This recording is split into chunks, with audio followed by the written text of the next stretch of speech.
Alright, Broncos country, I'm finally back. I know, I kept y'all waiting, I kept y'all waiting, and I kept y'all waiting, and yeah, it just got a little bit ridiculous on my side of it, and I do apologize for that, but I'm back now, and we're going to get into the swing of things, and I hate the timing of my return because, man, what an ass kicking, huh?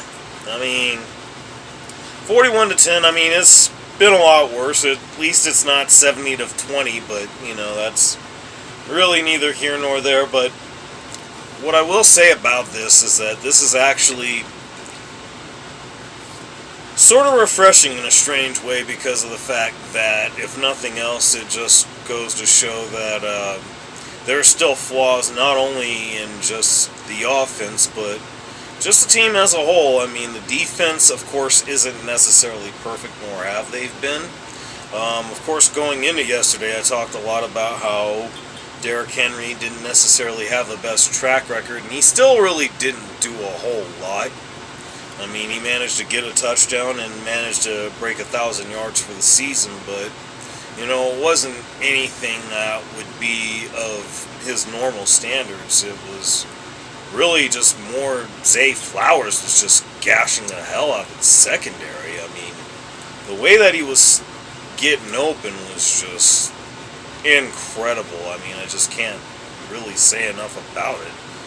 But nonetheless, as bad as things were yesterday, it just goes to show that, if nothing else, there's definitely still room to grow for this team, and I feel like that's got to be where there's certainly the light at the end of the tunnel. And, with the Chiefs coming up here, especially not just here on Monday night hosting the Tampa Bay Buccaneers, but Sunday afternoon as the Broncos go to Kansas City, it's just something that ought to prove as, hopefully, not so much of a rude awakening, but just, as a reminder, there are definitely some things to be worked on. And of course, later in the week I'll talk about why I feel like I'm a lot more optimistic about going into Kansas City than what we got from all of this. But nonetheless, Bo definitely showed that he has his growing pains, and he's only going to get better from that. It does help that they got Marlon Humphrey back amongst other things, but it is what it is. We're just going to turn the page and move on. And with that in mind, we're going to actually talk about moving on in the sense of Greg Dulcich here, where I don't know if we have any real need for him as a part of this roster. I don't know necessarily that we're going to cut him. I'd like to think that we'd actually be able to find a trade partner that'd be willing to give up a 7th rounder, and maybe they'll be able to make something out of him that we weren't able to. And, it's just really, really interesting to me that with everything that we've seen from Troutman and even Cole and Adkins a week ago out against the Panthers,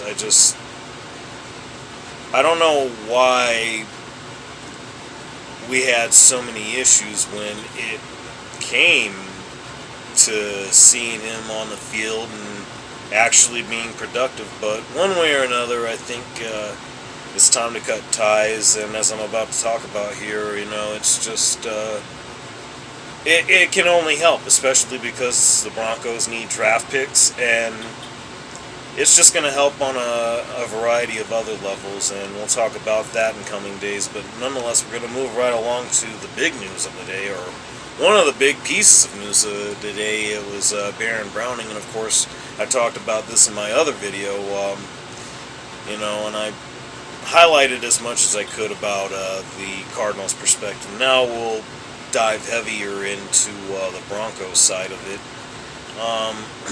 As I talked about in the other video, of course, he had been injury prone, but he'd actually been really, really productive. Actually had shown significant growth throughout his time from Ohio State, and it just is really, really interesting.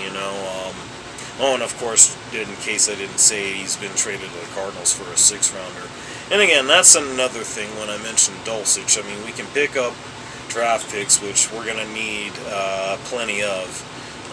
We're still going to have another year of the Russ cap hit, so, just getting pieces wherever we can is just going to be huge in the coming years especially. But more than anything else, I gotta say, it's same thing as what happened with what I was talking about just now with Greg Dulcich.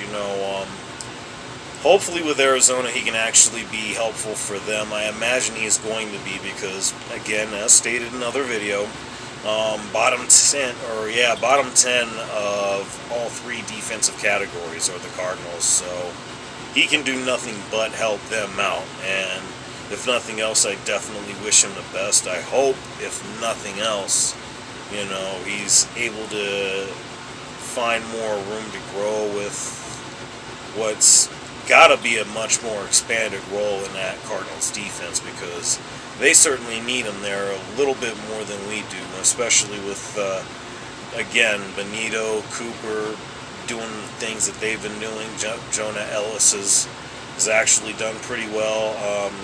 We've got, I think, DeAndre Tillman, I believe is his name, that we brought along. I like seeing what he's actually been like. So, again, best wishes to Barron, and, I like the Cardinals too, so I think that's, again, going to be a really, really good place for him. So, yeah, that's about really all I can say on that. We'll move right along and talk about the biggest beneficiary of all of this is the aforementioned Jonathan Cooper. Got signed to a 4-year, $60 million extension, and I gotta say it's definitely well-deserved. He's definitely been, I feel like, if not a stalwart, one of the stalwarts, along with Patrick Surtain.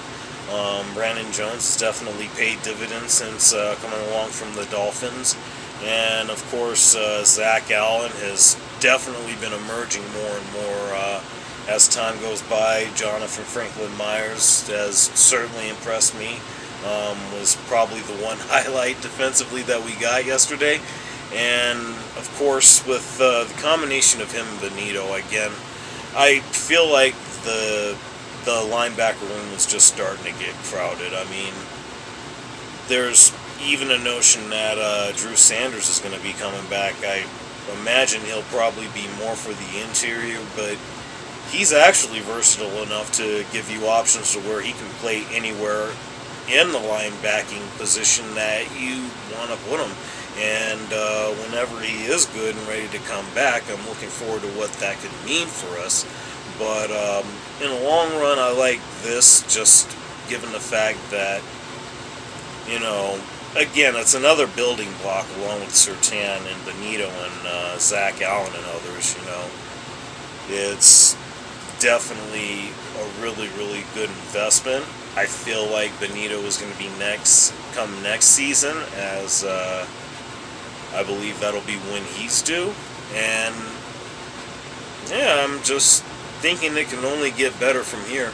I would imagine just getting more help on the offensive side, which of course we'll talk about in the days to come, has got to be really the objective now. And I don't know if that's going to come in the form of the calling up of an A.T. Perry and a Donald Parham, but one way or another, even with a loss like yesterday, I just don't see how this is going to be too much of a bad thing. I mean, it can only get better from here. And that's really all you can say after every loss. But, with that in mind, we're just going to go ahead and leave it at that. And I promise there's going to be a lot more of these. I'm not going to fall off. Things have definitely been getting a little bit better for me little by little. So, yeah. Best may be yet to come, hopefully for the Broncos and for all of us. But nonetheless, we're going to go ahead and move along. And with that in mind, I thank y'all for coming through. I am A&J, and there will be more.